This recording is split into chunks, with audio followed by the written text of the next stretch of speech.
ازاي انا مليتها بالزبدة اهو بالشكل ده. طيب يلا هعمل ايه معايا هنا؟ سكر وقرفة. هبتدي بعد كده ارشهم بالشكل ده اهو على العجينة بتاعتي، سكر وقرفة، ولا اسهل من كده اهو. شايفين ازاي نرش كده في كل الاماكن؟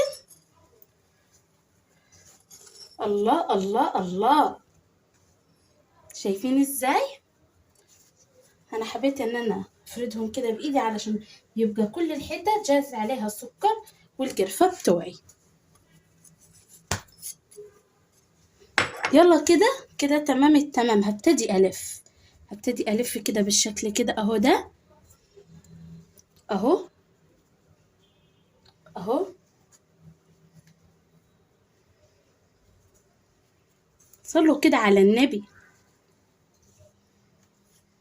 عايزاكم تجربوا الوصفات بتاعتي دي وتكتبوا لي في التعليقات طلعت معاكم ايه وعجبتكم طعمها ولا لا. اهو